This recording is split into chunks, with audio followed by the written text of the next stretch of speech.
भगवान शिव के बारे में कहा जाता है कि भगवान शिव त्रिलोक के आदि और अंत के देवता हैं, जिनके आगे दुनिया की सारी शक्तियां शक्तिहीन हो जाती हैं। देवों के देव महादेव है ही ऐसे। लेकिन क्या आपको मालूम है कि भगवान शिव की उत्पत्ति कैसे हुई, कैसे हुआ उनका जन्म, उनकी माता कौन थी, उनके पिता का क्या नाम था? इन सारे प्रश्नों के उत्तर बताने से पहले भगवान के जन्म से जुड़ी एक कहानी यानी शिव पुराण, एक लोकप्रिय कथा के बारे में आपको बताते हैं। शिव पुराण के अनुसार भगवान शिव को स्वयंभू कहा जाता है, जिसका मतलब होता है कि महादेव का जन्म स्वयं ही हुआ था। इसी कारण से भगवान शिव का जन्म स्वयं ही हुआ था। शिव पुराण में ना उनकी माता का उल्लेख है और ना ही पिता का। इसी कारणवश भगवान शिव पंच तत्वों से भी परे हैं, जो मृत्यु को कभी प्राप्त नहीं हो सकते। और अगर दूसरी तरफ शिव पुराण की माने तो भगवान शिव का जन्म भगवान विष्णु के माथे से उत्पन्न होने वाले तेज से हुआ था, और वही भगवान विष्णु की नाभि से निकलने वाले तेज से कमल पर विराजमान भगवान ब्रह्मा का जन्म हुआ।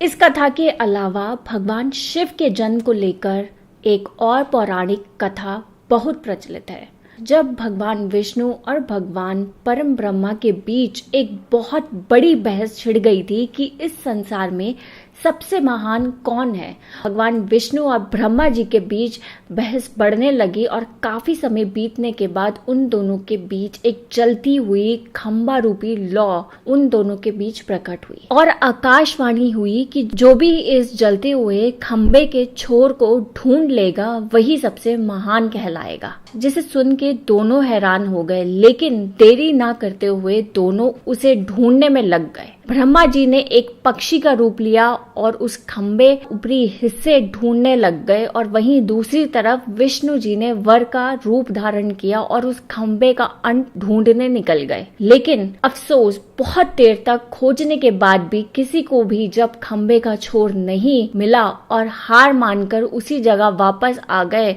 उसके बाद भगवान शिव अपने असली रूप में उनके समक्ष प्रकट हुए और उनकी ये लीला देखकर भगवान विष्णु और ब्रह्मा जी ने इस बात को स्वीकार किया कि सबसे महान और परम शक्तिशाली केवल शिव ही है, जो अंत भी है और आदि भी। और शिव पुराण में बताए गए ये खंबा इस बात को दर्शाता है कि भगवान शिव का कभी ना जन्म हुआ था, ना ही उनका कभी अंत होगा, और इसी कारणवश देवों के देव महादेव को स्वयंभू कहा जाता है। और पुराणों की अगर माने तो एक बात बहुत प्रसिद्ध है। इस बात को लेकर शंका रहती है कि क्या इस सृष्टि के रचयिता ब्रह्मा जी भगवान शिव के पिता है? जी हाँ, इनकी एक कहानी लोगों में बहुत प्रचलित है कि किस प्रकार भगवान शिव ने ब्रह्मा पुत्र के रूप में जन्म लिया। इसके पीछे भी विष्णु पुराण की एक पौराणिक कथा है, जिसके अनुसार जब पूरा आकाश, पाताल या कहे पूरा ब्रह्मांड जलमय हो गया था, मतलब ब्रह्मांड पूरा पानी में डूबा हुआ था, तब भगवान विष्णु के अलावा कोई भी देवता या कोई भी इंसान नहीं था। तब केवल भगवान विष्णु ही जल सतह पर अपने शेष नाग की सेज पर लेटे हुए थे, जिनके बाद उनकी नाभि से कमल की डंडी पर ब्रह्मा जी प्रकट हुए। उसके उपरांत उन दोनों में ब्रह्मांड व सृष्टि निर्माण को लेकर बातें होने लगी, और इसी वार्तालाप के दौरान वहां पर भगवान शिव प्रकट हुए, लेकिन ब्रह्मा जी ने उन्हें पहचानने से इनकार कर दिया, और इस कारणवश भगवान शिव रुष्ट हो गए। और जब विष्णु जी ने उन्हें रुष्ट होते देखा तो भगवान विष्णु जी द्वारा ब्रह्मा जी को एक दिव्य दृष्टि प्रदान कर भगवान शिव की याद दिलाई, जिनके उपरांत ब्रह्मा जी को अपनी गलती का एहसास हुआ और तुरंत भगवान शिव से माफी मांग उन्होंने शिव जी को अपने पुत्र रूप में जन्म लेने का आग्रह किया। और भोलेनाथ जी तो भोले हैं और दयालु है। ब्रह्मा जी की ये आग्रह सुन उनकी प्रार्थना को स्वीकार कर उन्हें आशीर्वाद दिया।